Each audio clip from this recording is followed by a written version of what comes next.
Hello दोस्तों, चलिए शुरू करते हैं। हम आपको आज छोटा सा टॉपिक बताने वाले हैं। क्या है वो कि स्ट्रेस और स्ट्रेन के बीच में क्या वेरिएशन होता है। ठीक है, हमने mechanical properties of solid start किया है बच्चों, तो इसी में एक छोटा सा टॉपिक आगे का आ जाता है। इसी को हम लोग देखने वाले हैं। क्या है यार ये, चलिए बताते हैं ना। क्या है ये बच्चों, चलिए हम आपको बताते हैं। वेरिएशन ऑफ स्ट्रेन और स्ट्रेस, ये वेरिएशन कब होता है। देखिए, एक केस हम लोग लेते हैं तभी हम ये चीज़ बता पाते हैं भाई। ऐसे डायरेक्टली हम कैसे बता पाएंगे कि किस केस में हम ले रहे हैं, वो तो बताना पड़ेगा ना बच्चों। मैं ये बोल रहा हूँ कि ये कब मैं देख रहा हूँ, जब जब क्या हुआ हो, व्हेन वायर इज स्ट्रेच्ड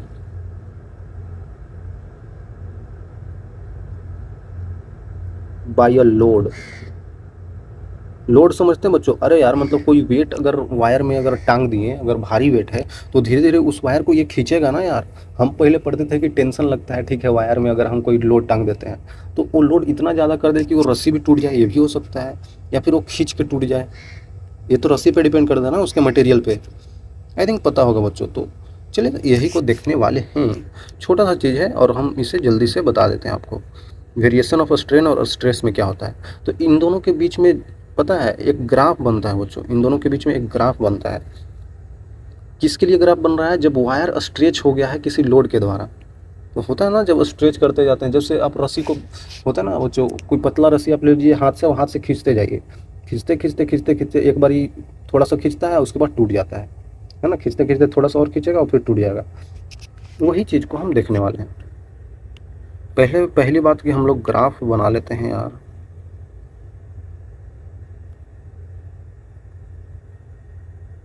है ना बच्चों, हम लोग ग्राफ बना लेते हैं। हम लोग ग्राफ देखते हैं स्ट्रेस और स्ट्रेन के बीच में। ट्रेन नहीं बच्चों, स्ट्रेन है, ठीक है ना। तो देखिए ये कुछ ग्राफ इस टाइप का बनता है यार। मैं सब कुछ बताने वाला हूँ इसमें, टेंशन मत लीजिएगा।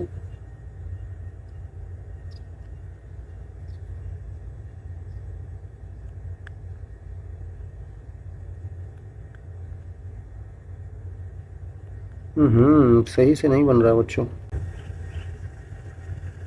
चलिए ठीक है, जो बन गया बच्चों ठीक है। अब इतने इसमें टाइम नहीं लगाना है भाई। देखिए, स्ट्रेस और स्ट्रेन के बीच में जो कर्व बनता है, जो ग्राफ बनता है, वो इस टाइप का बनता है। और मैं ये बोल रहा हूँ ये बात कि एग्जैक्टली ये सही नहीं है। क्योंकि एग्जैक्टली सही आप कैसे बना पाएंगे? आप किसी मटेरियल के लिए बना पाते हैं ना भाई स्ट्रेस स्ट्रेन कर्व। मान लीजिए ये जो लोड लटकाया हुआ है, जिससे वायर स्ट्रेच हो रहा है, वायर का मटेरियल अलग हो, वायर ज़्यादा अच्छा हो, मतलब वो जल्दी टूटे ना, तो वहाँ पे ये कर्व थोड़ा सा डिफरेंट हो जाएगा। लेकिन एवरेज कर्व ऐसा ही बनेगा, मतलब इस टाइप का ही बनेगा। ये चीज़ आपको ध्यान रखना है, ठीक है। इस टाइप का ही बनेगा, ये ध्यान रखना कि इस टाइप का ही बनेगा, ऐसे ऐसे करके कुछ बन जाएगा, ठीक है। तो मैं ये बताने वाला हूँ भाई कि यहाँ पे पॉइंट्स आपको ध्यान रखना है। ये ओ पॉइंट मान लेते हैं, ये ए पॉइंट, बी पॉइंट ये हो गया, और यहाँ पे ये छोटा सा देखेंगे सी पॉइंट, और यहाँ पे ये पीक पे आ जाता है ना, पीक पे आ जाता है तो ये डी पॉइंट, और ये ई हो जाता है। सब कुछ मैं बताने वाला हूँ, थोड़ा सा सब्र कीजिए। ये समझ में आ गया, हम ये ग्राफ बना दिए। यहाँ पे ये जो पॉइंट क्या रिप्रेजेंट कर रहा है, देखिए ओ से ए तक अगर आप जा रहे हैं, अगर आप यहाँ पे ओ से ए तक जा रहे हैं तो ये क्या है, लिमिट ऑफ प्रोपोर्शनलिटी बोल देते हैं।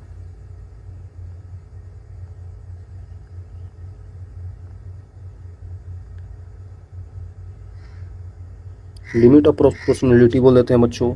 और वही अगर हम लोग ओ से बी तक जा रहे हैं तो इलास्टिक लिमिट तक पहुंच जाते हैं।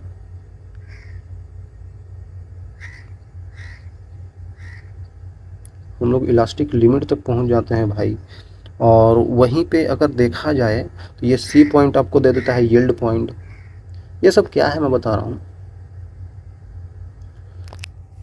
और ये जितना अगर आप देखें ओ ए बी तक, अगर आप देख रहे हैं ना ओ ए बी तक, ये होता है इलास्टिक रीजन बच्चों, है ना। ये सब चीज़ें आसान है, इस सब चीज़ें बस ऐसे ही ध्यान रखना है बच्चों, है ना। देखिए यहाँ तक क्या है, इसके बाद क्या प्रॉपर्टीज होगा, यहाँ तक क्या होगा, फिर यहाँ तक आएगा, फिर यहाँ तक आएगा तो क्या होगा। देखिए यहाँ पे ध्यान दीजिएगा, हम बस अभी तक यहाँ तक देखने वाले हैं वो कैसे हो रहा है। समझिएगा यहाँ पे बच्चों, अगर आप ध्यान दें इस ए पॉइंट को ध्यान दीजिए। ए पॉइंट आपसे कुछ बोल रहा है, क्या बोल रहा है ए पॉइंट भाई? यहाँ से यहाँ तक ये स्ट्रेस है यहाँ पे कुछ, और यहाँ पे स्ट्रेन है। साफ साफ दिख रहा है कि स्ट्रेन कम है और स्ट्रेस ज़्यादा है। शुरुआत में अगर हम लोड अगर वायर पे लगा रहे हैं तो वहाँ पे हमको ज़्यादा लोड लगाना पड़ता है, क्योंकि वो खींचे, क्योंकि वो सब चीज़ थोड़ा मोड़ा तो इलास्टिक होता ही है भाई, है ना। तो उसमें ज़्यादा मेहनत, ज़्यादा स्ट्रेस लगाना पड़ता है, कम स्ट्रेन होता है उस टाइम पे। शुरुआत में किसी चीज़ को चलाने के लिए भाई ज़्यादा ही तो फोर्स लगाना पड़ता है। उसी तरीक़ा से यहाँ पे अगर इसको खींचना है तो शुरुआत में ज़्यादा लोड ही तो उस पर डालना पड़ेगा। आ रहा है समझ में? तो ज़्यादा स्ट्रेस शुरू में होता है लेकिन स्ट्रेन कम ही होता है ना। ऐसा भी एग्जाम्पल समझ सकते हैं। शुरुआत अगर आपने किसी चीज़ का किया है तो उस टाइम पे आपको बहुत ज़्यादा फोर्स लगाना पड़ेगा, बहुत ज़्यादा उसमें काम करना पड़ेगा, स्ट्रेस बहुत ज़्यादा होगा, लेकिन स्ट्रेन कम होगा, मतलब आउटपुट बहुत कम आएगा। रियल वर्ल्ड में भी यही होता है, हम बहुत मेहनत करते हैं लेकिन रिजल्ट स्ट्रेन थोड़ा सा ही आता है। उसके बाद अगर आप थोड़ा सा देखिए, अब यहाँ पे क्या है, ये वाली पॉइंट बी पॉइंट को देखिए। बी पॉइंट पे हमने कितना छोटा सा, इतना ही छोटा सा हमने स्ट्रेस लगाया और स्ट्रेन देख रहे हैं इतना बढ़ गया। इस पॉइंट से इस पॉइंट तक अगर हमने स्ट्रेस लगाया तो स्ट्रेन देख रहे हैं यहाँ से यहाँ बढ़ गया, और इसमें कम ही इनपुट लगाया और आउटपुट ज़्यादा आया। तो फिर धीरे धीरे वैसा ही होता है। समझिएगा ए पॉइंट तक हो क्या रहा है कि हमें ज़्यादा लगाना पड़ रहा है, हमें ज़्यादा स्ट्रेस लगाना पड़ रहा है छोटे स्ट्रेन के लिए। आई थिंक क्लियर होगा यार। ये एंगल थीटा मान लेते हैं, ठीक है। देखिए यहाँ पे अगर हम बताएं ओ से ए तक, है ना, ओ से ए तक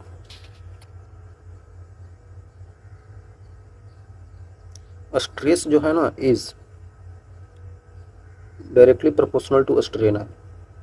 कुछ इस टाइप का होता है, कुछ इस टाइप का। मैं डायरेक्टली नहीं बोल रहा हूँ कि एकदम यही करेक्ट है, कुछ ऐसा होता है, क्योंकि ये ओरिजिन से जा रहा है ना, ये एक स्ट्रेट लाइन है बच्चों, स्ट्रेट लाइन है और ओरिजिन से जा रहा है, मतलब कि एक्स प्रोपोर्शनल टू वाई तो होगा ही। अरे यार X proportional to Y equation ही तो होता है जब जीरो से जाता है ओरिजिन से, तो इसीलिए मैंने ये बोल दिया। और फिर किताबों में इसी को बोल दिया जाता है कि और कुछ नहीं, यह है यंग्स मॉडुलस। यंग्स मॉडुलस बोल दिया जाता है क्या, सॉरी यार, हुक्स लॉ बोल दिया जाता है बच्चों। मैं बता रहा हूँ, ये हुक्स लॉ होता है ना। यंग्स मॉडुलस क्या होता है?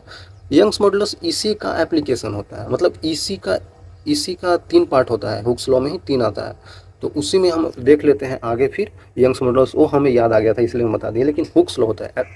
शुरू बार में तो ये प्रोपोर्शनलिटी को हुक्स लॉ ही बोलते हैं, Hooke's law of proportionality. I think clear होगा भाई। चलिए ठीक है।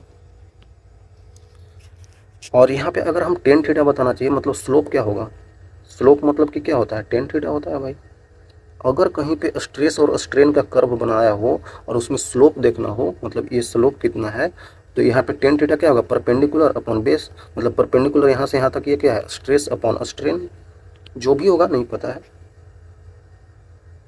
स्ट्रेस अपॉन स्ट्रेन, है ना। आई थिंक क्लियर होगा भाई, हमने ये दिखा दिया टेन थीटा का वैल्यू स्ट्रेस अपॉन स्ट्रेन होता है। आई थिंक क्लियर है। और इसी को फिर क्या बोल दिया जाता है? Modulus of elasticity.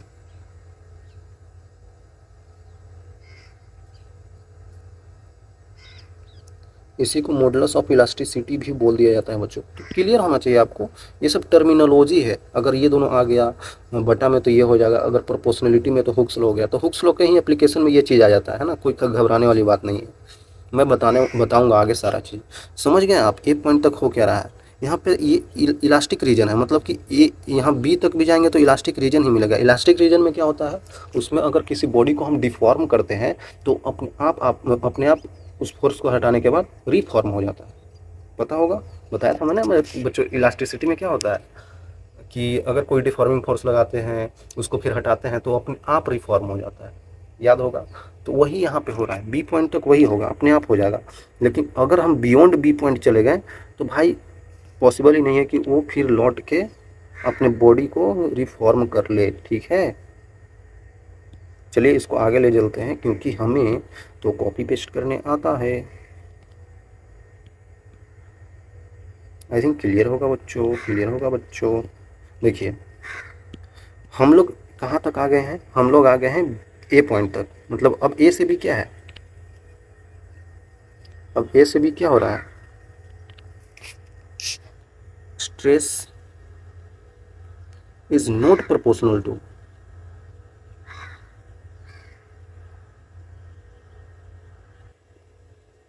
Not proportional to a strain. यहाँ पे बच्चों ये प्रोपोर्शनलिटी होल्ड नहीं कर रहा है, क्योंकि ये कर्व कुछ ऐसा हो जा रहा है। ये स्ट्रेट लाइन अगर यहाँ पे जाते रहता है, यहाँ पे बी होता तो ठीक है, ये भी उसमें आ जाता प्रोपोर्शनलिटी में, लेकिन यहाँ पे ये प्रोपोर्शनलिटी नहीं है, लेकिन फिर भी ये इलास्टिक रीजन के अंदर आता है। But then also A B is under elastic region, है ना बच्चों, ये फिर भी इलास्टिक रीजन के अंदर आता है। होता है ना, इलास्टिक रीजन के अंदर इसलिए आ रहा है क्योंकि अगर ए पॉइंट तक गए और थोड़ा सा भी आगे जाते हैं तो ठीक है, एक्सट्रीम पॉइंट होता है। बी पॉइंट को हम लोग स्ट्रिंग पॉइंट मान लेते हैं। स्ट्रिंग मतलब समझ रहे हैं, इलास्टिक लिमिट है ये बच्चों, ये और कुछ नहीं बच्चों, ये इलास्टिक लिमिट ही है। इलास्टिक लिमिट किसको बोलते थे, ऐसा लिमिट जहाँ तक हम लोग एक्सट्रीम खींच दिए हैं, अगर उसके आगे थोड़ा सा भी खींच दिए तो वो बॉडी रिफॉर्म नहीं होगा भाई। तो लिमिट है, मतलब उसके बाद अगर आप कर दिए तो वापस रिफॉर्म नहीं होगा, तो इसीलिए उसको इलास्टिक लिमिट बोल दिया जाता है कि यहीं तक पॉसिबल है, यहीं तक पॉसिबल है कि ये आपस में फिर से रिफॉर्म हो जाए, लेकिन इसके आगे थोड़ा सा भी खींच दिए गया उसका इलास्टिक प्रॉपर्टी चला गया भाई। अरे समझ में, तो वही ये बी पॉइंट बता रहा है, ठीक है, ये बी पॉइंट हमें वही चीज़ बता रहा है, ठीक है। आई थिंक क्लियर होगा यार, इलास्टिक लिमिट यही है ना बच्चों। इसके आगे आप किए तो भाई पूरा डिफॉर्म हो जाएगा और रिफॉर्म भी नहीं होगा। क्लियर होगा आई थिंक, यहाँ तक है। अब हम बी से बियॉन्ड जाते हैं। बी से अगर हम बियॉन्ड जाएंगे बच्चों, आफ्टर पॉइंट बी, अगर आप पॉइंट बी के बाद चले गए तो क्या होगा पता है आपको, पॉइंट बी के बाद क्या होगा, there is no chance of reformation. Reformation का कोई चांस नहीं बनता है, डेट इज, इसको डेट इज बोल दिया जाता है। डेट इज वो इधर प्लास्टिक रीजन आ जाता है।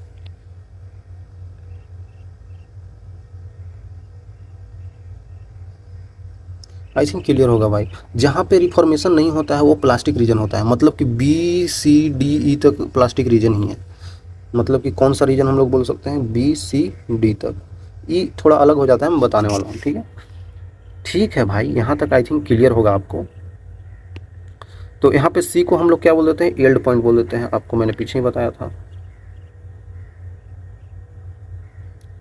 क्लियर होना चाहिए बच्चों, बिल्कुल ये सब टर्म्स यूज होते हैं ना कभी कभी। ठीक है, यहाँ पे बी पॉइंट, यहाँ पे क्या हो गया, सॉरी बी पॉइंट नहीं, सी पॉइंट क्या हो गया बच्चों, यील्ड पॉइंट हो गया। ठीक है भाई, अब यहाँ से हम लोग इधर बढ़ते जा रहे हैं, तो यहाँ पे आप साफ साफ देख रहे हैं, कम स्ट्रेस में स्ट्रेन थोड़ा सा ज़्यादा हो रहा है, थोड़ा सा ज़्यादा हो रहा है। यहाँ पे तो हो ही रहा था, यहाँ पे देख सकते हैं आप, और यहाँ पे ये पॉइंट, यहाँ पे कम स्ट्रेस लगा है, फिर भी इस पॉइंट से देख रहे हैं स्ट्रेन ज़्यादा हुआ है। फिर भी अगर आप और आगे जाएं तो यहाँ पे और ज़्यादा होता है। मतलब मैं क्या बोल रहा हूँ, मतलब मैं ये बोल रहा हूँ बच्चों कि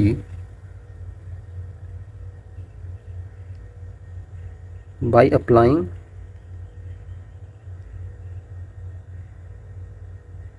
a small unit of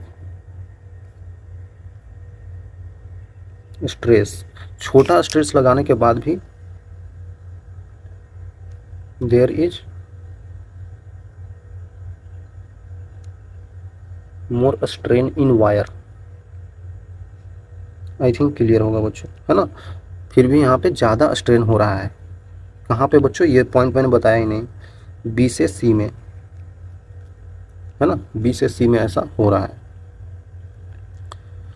अब हम आगे आ जाते हैं, बी से सी में हो रहा है ऐसा, ए से बी में नहीं, ए से बी तो यहाँ तक तो इलास्टिक ही है बच्चों, है ना, यहाँ तक तो इलास्टिक है। हम बी से सी की बात कर रहे हैं, आई थिंक क्लियर होगा, ये बी से सी की बात कर रहे हैं, यहाँ से लेके बी से सी की बात हो रहा है। इधर। अब आ गया इधर प्लास्टिक रीजन में, सॉरी बी के इधर है ना, इधर वाला, हाँ इधर वाला, ठीक है, बियॉन्ड बी, आफ्टर बी, ठीक है। तो हम सी पॉइंट पे आ गए भाई, हम सी पॉइंट पे आ गए, सी को ही यील्ड पॉइंट बोल देते हैं।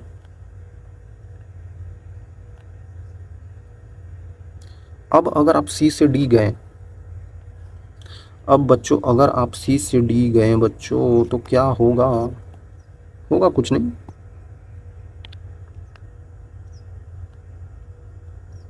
सी से डी में क्या होने वाला है,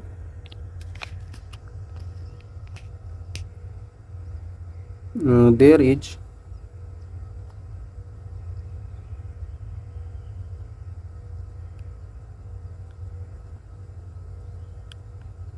मोर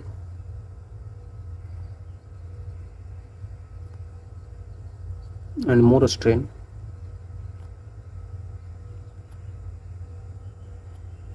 इन wire by putting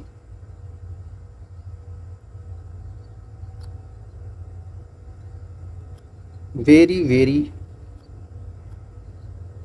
small stress, है ना, बहुत छोटा स्ट्रेस लगा के भी यहाँ पे क्या हो रहा है देख रहे हैं, यहाँ से यहाँ तक ये डी है और ये सी है, दोनों पॉइंट को देखिए इतना, और यहाँ पे सी देखिए, यहाँ पे डी देखिए इतना, है ना। यहाँ पे ठीक था, बी सी में छोटा छोटा ही हो रहा था, लेकिन यहाँ पे भी छोटा में ही बहुत ज़्यादा हो रहा है, क्योंकि अब ये पूरी तरह से प्लास्टिक रीजन में आ चुका है। प्लास्टिक रीजन में बच्चों अगर आप किसी वायर को अगर खींचते जा रहे हैं, खींचते जा रहे हैं, तो एक टाइम के बाद वो खींचते चला जाता है और वो वापस नहीं आता है, लेकिन वो कम ही फोर्स लगाते हैं, बस ऐसे ही करते हैं, वो खींचता ही चला जाता है भाई, ऐसे ही करते खींचता चला जाता है, मतलब वहाँ पे स्ट्रेस बहुत कम होने के बाद भी स्ट्रेन बहुत ज़्यादा हो रहा है, ठीक है, आई थिंक क्लियर होगा। और डी पॉइंट को हम लोग बोल देते हैं extreme point,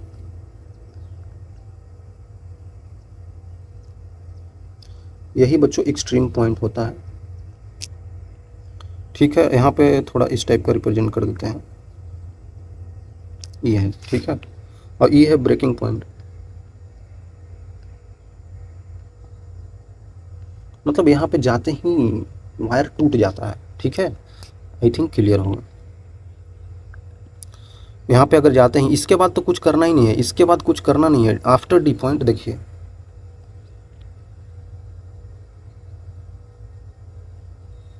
after point D the wire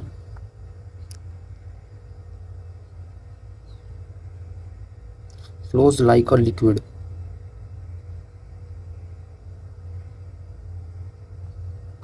liquid by the help of negligible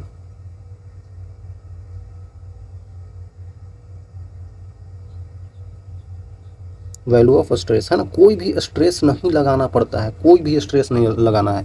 अगर वो डी पॉइंट पे आ गया तो कोई भी स्ट्रेस मत लगाइए, वो अपने आप थोड़ा सा दूर जाएगा और ब्रेक हो जाएगा, है ना, खींचते चले जाएंगे, खींचते चलेंगे, और एक पॉइंट पे छोड़ने के बाद भी खुद से ही ब्रेक हो जाता है, तो वही ये पॉइंट है, खुद से ही ब्रेक हो जाएगा ये, मतलब इस पॉइंट पे आने के बाद ये लिक्विड की तरफ फ्लो करता है, कैसा लिक्विड ऐसे ही कर देते हैं अपने आप फ्लो होता है, वैसे ही टाइप का यहाँ होता है, ठीक है, क्लियर होगा आई थिंक बच्चों, क्लियर होना चाहिए, है ना। इसको बोल देते हैं ब्रेकिंग पॉइंट,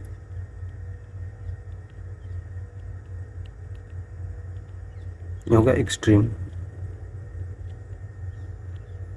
बहुत आसान आसान चीज़ है बच्चों, ये चीज़ आई थिंक आपको क्लियर होगा यहाँ तक। तो ग्राफ बस इतना ही चीज़ों को बताता है, समझिएगा। यहाँ पे एक चीज़ और मैं क्लियर कर देना चाहता हूँ, ओ ए बी तक अगर आप चले गए तो आप इलास्टिक रीजन में हैं, ये चीज़ पूछा जाता है। अगर आप बी सी और डी में चले गए तो आप हो गए प्लास्टिक रीजन में, ठीक है। यहाँ पे ई भी इंक्लूड कर सकते हैं, लेकिन ई पॉइंट पे हो जाता है ब्रेक, ब्रेकिंग हो जाता है, वहाँ पे वो जाते ही वायर टूट जाता है। तो ये चीज़ आई थिंक आपको ख्याल रखना है अगर आप ग्राफ को ध्यान में रख रहे हैं तो, ठीक है। चलिए आगे चलते हैं यार, काफ़ी ईजी सा है। तो एक चीज़ मैं और बताना चाहता हूँ यहाँ पे बच्चों, क्या है वो कि प्लास्टिक रीजन जब स्टार्ट हो रहा है ना, प्लास्टिक रीजन जब स्टार्ट हो रहा है, in the plastic reason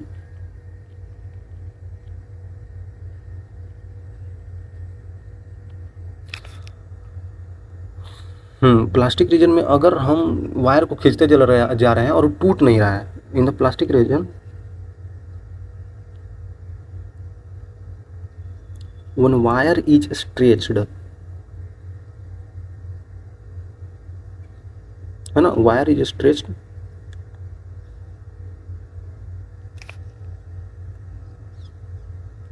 and not broke suddenly,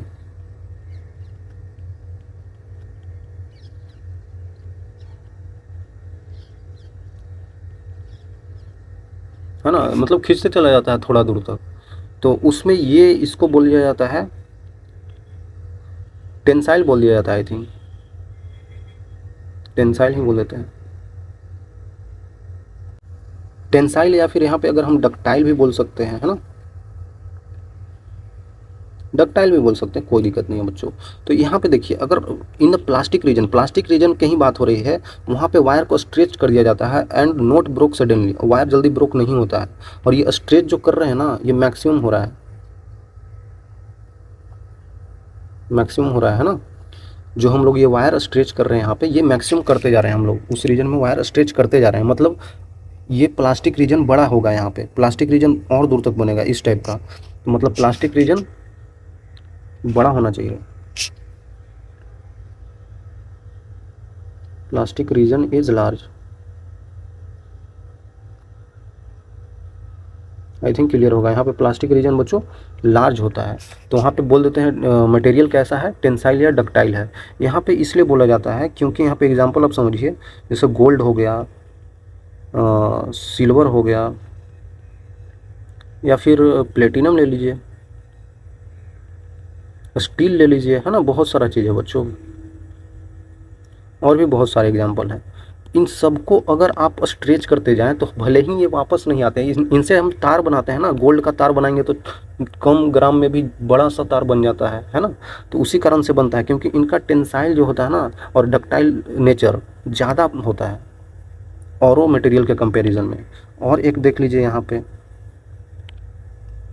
if, यहाँ पे कलर ही चूज नहीं हो रहा, if plastic region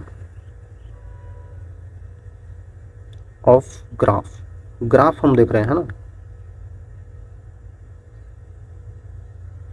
is small, अगर प्लास्टिक रीजन ग्राफ के अंदर स्मॉल है, then the material is brittle, breaks easily,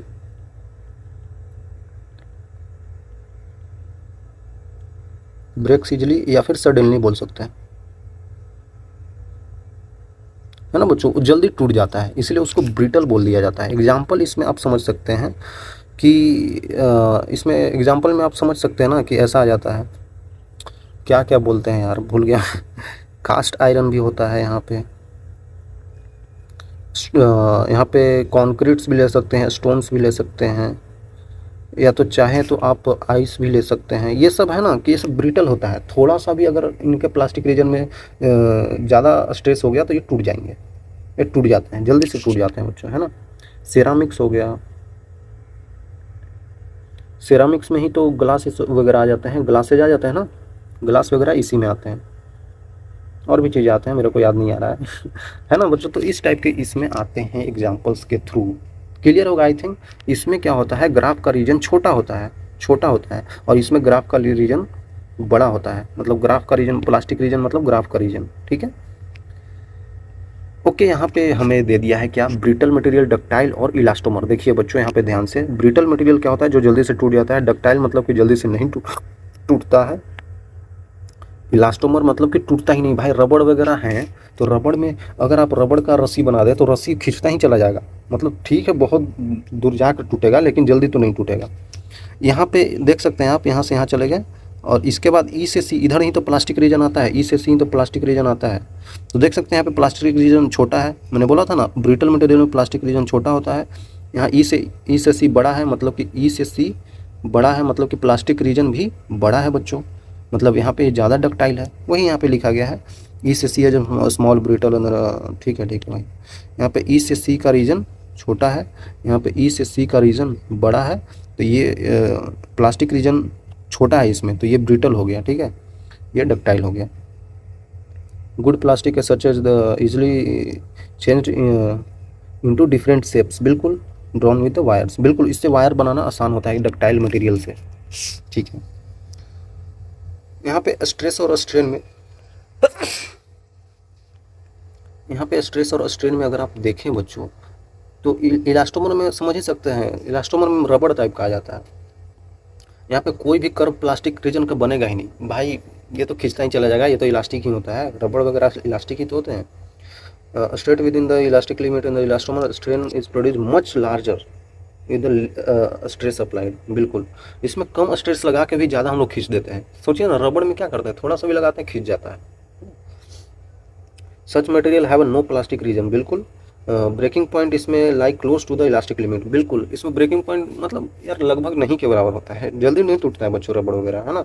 इसमें एग्जाम्पल में हम लोग रबड़ ले लेते हैं, आई थिंक क्लियर होगा, चीज़ें आसान है ना। चलिए आगे चलते हैं। क्या बोला जा रहा है कि strain stress curve of 3 wires, ठीक है, different material as shown in the figure, जिसमें आपको elastic limit of the wire बताना है, किसका कैसा कितना ज़्यादा है।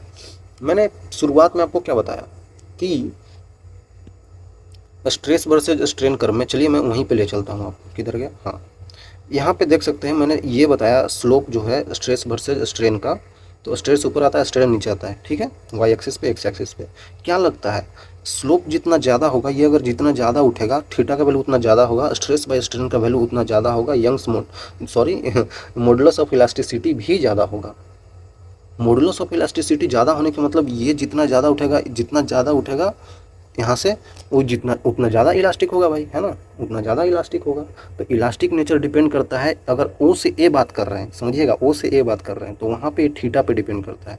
साफ साफ दिख रहा है भाई, साफ साफ दिख रहा है, यही तो मॉडुलस ऑफ इलास्टिसिटी है। ये जितना एंगल थीटा बढ़ता चला जाएगा, उतना ज़्यादा यहाँ से इसका इलास्टिक नेचर बढ़ता चला जाएगा। तो यहाँ पे ओ से ए की ही बात कर रहा है, इलास्टिक लिमिट की ही बात कर रहा है, देख सकते हैं साफ साफ। लेकिन यहाँ पे ध्यान दीजिएगा भाई, यहाँ पे थोड़ा दिक्कत है, ये स्ट्रेन और स्ट्रेस का कर्व है, हम जो पीछे पढ़े थे वो स्ट्रेस स्ट्रेन का था। कोई बात नहीं, ये भी हो जाएगा, इतना एंगल इतना एंगल, साफ साफ दिख रहा है आपको कि 10 थीटा होता है, स्ट्रेस अपॉन स्ट्रेन होता है बच्चों, आई थिंक क्लियर होगा आपको। तो थीटा का वैल्यू इसका सबसे ज़्यादा है, इसका सबसे ज़्यादा है, पी का वैल्यू सबसे ज़्यादा है थीटा का, तो इस ज़्यादा इलास्टिक होगा। लेकिन कर्व उल्टा है, स्ट्रेन और स्ट्रेस का, तो उल्टा हम लोग लेंगे। आ रहा कुछ समझ में, आई थिंक समझ में आ रहा होगा। ये हम लोग लेते थे पीछे, तो यहाँ पे इसको मान लेते हैं वाई मान लेते हैं, ठीक है, स्ट्रेस वर्सेज स्ट्रेन में होता है, ये स्ट्रेस वर्सेज स्ट्रेन में होता है। लेकिन अगर हम 10 थीटा लेना चाहें तो स्ट्रेन अपॉन स्ट्रेस हो जाएगा और 1 अपॉन वाई आ जाएगा। इसमें किसके किसके बीच में ग्राफ होता है, स्ट्रेन वर्सेज स्ट्रेस के बीच में होता है बच्चों। आई थिंक क्लियर होगा यार, आई थिंक क्लियर होगा बच्चों, आ गया समझ में आना चाहिए भाई, ये क्या है और ये क्या है। और यहाँ पे जो कर्व दिया हो ये वाला है, चलिए ठीक है। तो यहाँ पे बस 1 अपॉन वाई कर देंगे उल्टा, तो साफ साफ दिख रहा है। अगर यहाँ पे थीटा का एंगल पी ज़्यादा है एंगल क्यू से और एंगल आर से, ठीक है, आई थिंक क्लियर होगा यार, ये ज़्यादा का साइन है। तो इसका मतलब कि ये भी उल्टा हो जाएगा, Y of P, Y of Q, Y of R उल्टा हो जाएगा। वाई ये बता रहा है कि कितना इलास्टिक है, तो इलास्टिक सबसे ज़्यादा आर है, फिर पी है, ठीक है। तो मैक्सिमम इलास्टिक पी है, नहीं भाई गलत है यार, इलास्टिसिटी ऑफ क्यू का तो होएगा ही नहीं मैक्सिमम। टेंसाइल स्ट्रेंथ आर का मैक्सिमम, आर का टेंसाइल स्ट्रेंथ बच्चों यहाँ पे तो इलास्टिक लिमिट की बात हो रही है, इलास्टिक लिमिट तक की ही बात हो रही है। तो टेंसाइल स्ट्रेंथ कब हम नापते हैं? जब प्लास्टिक रीजन आता है, पीछे ही तो बताया। तो इसमें तो है ही नहीं प्लास्टिक रीजन, तो हम कैसे नापेंगे? तो ये तो गलत हो गया। तो सब गलत है भाई, सब गलत है, ठीक है। ऑप्शन भी ध्यान से देखा कीजिए, पता नहीं कोई बच्चे कुछ भी टिक कर दिए होंगे। देखिए एक लास्ट चीज़ मैं आपको बता रहा हूँ, जो मैं कल बताऊंगा एक्चुअली, इसको बस इंट्रोडक्शन कर देता हूँ मैं आज, ठीक है, इंट्रोड्यूस कर देता हूँ। हुक्स लॉ जो कि मैंने बताया था क्या था, मैं अभी अच्छे से बताऊंगा। और modulus of elasticity, Hooke's law ये है बच्चों जो मैंने पीछे बताया कि स्ट्रेस जो होता है ना, कुछ हद तक हमको लगता है स्ट्रेन के डायरेक्टली प्रोपोर्शनल होता है। ऐसा हुक्स अंकल को लगा था, तो हुक्स अंकल हुक लगा दिए इसमें। उन्होंने कहा कि ठीक है, अगर प्रोपोर्शनलिटी है तो हम जानते हैं, हम फिजिक्स में क्या करते हैं, प्रोपोर्शनलिटी को हटाने के लिए कोई कांस्टेंट लाते हैं, वो यहाँ पे ई है। और फिर उन्होंने बोला कि ई का वैल्यू आपको साफ साफ दिख ही रहा है कि स्ट्रेस अपॉन स्ट्रेन हो गया। वो बोल रहे हैं कि आपको साफ साफ ई का वैल्यू दिख रहा है ना, ई यहाँ पे क्या है बच्चों, कांस्टेंट हमने लाया था, ई कांस्टेंट लाया था, तो कांस्टेंट का नाम तो देना पड़ेगा ना। तो ये ई यही होता है, मॉडुलस ऑफ इलास्टिसिटी। बोला उन्होंने कि ये जो आप कांस्टेंट लाए हैं और कुछ नहीं, ये मॉडुलस ऑफ इलास्टिसिटी ही है ना, मॉडुलस ऑफ इलास्टिसिटी ही है। तो बोला ठीक है, ई का वैल्यू अगर आप देख सकते हैं यहाँ पे, तो स्ट्रेस अपॉन स्ट्रेन आता है। तो ये ठीक है, स्ट्रेस अपॉन स्ट्रेन आ रहा है, लेकिन कुछ कुछ वायर के लिए अलग है ना। कोई भाई गोल है, वॉल्यूम में है, तो उसके लिए अलग हो जाएगा इलास्टिसिटी का, मॉडुलस ऑफ इलास्टिसिटी अलग हो जाएगा, बिल्कुल अलग हो जाएगा। कहीं पे हम टेंजेंशियल फोर्स लगा रहे हैं, वहाँ पे अलग टाइप का खिंचाव होगा, कुछ लॉन्गिट्यूडिनल है तो वहाँ पे अलग होगा। तो इसीलिए बोला जाता है कि मॉडुलस ऑफ इलास्टिसिटी जो ई है, इसको हम 3 भागों में बांट देते हैं। पहला भाग आप देख सकते हैं कि लॉन्गिट्यूडिनल, मतलब कि लॉन्गिट्यूडिनल स्ट्रेस अपन लॉन्गिट्यूडिनल स्ट्रेन होता है वहाँ पे, तो उसको बोल दिया जाता है, हम लोग क्या बोलते हैं, क्या बोलते हैं, मॉडुलस ऑफ इलास्टिसिटी बोलते हैं ना। मॉडुलस ऑफ इलास्टिसिटी तो ये है, यंग्स मॉडुलस बोल देते हैं बच्चों। सॉरी मैं थोड़ा कंफ्यूज हो गया था। कितना कंफ्यूज हो गए सर, याद नहीं है क्या? देखिए इसको बोल देते हैं हम लोग यंग्स मॉडुलस, यंग्स मॉडुलस। एक और होता है जिसको बल्क मॉडुलस बोल दीजिए, है ना बच्चों। एक और होता है, 3 तरीके के हो जाते हैं यहाँ पे। टेंजेंशियल वाला यहाँ पे होता है, तो टेंजेंशियल को हम लोग शियर मॉडुलस भी बोल सकते हैं, कोई दिक्कत नहीं है, या फिर मॉडुलस ऑफ रिजिडिटी भी बोल देते हैं, रिजिडिटी बोलते हैं, मेरे को याद नहीं आ रहा है, शियर लिख लीजिए ना।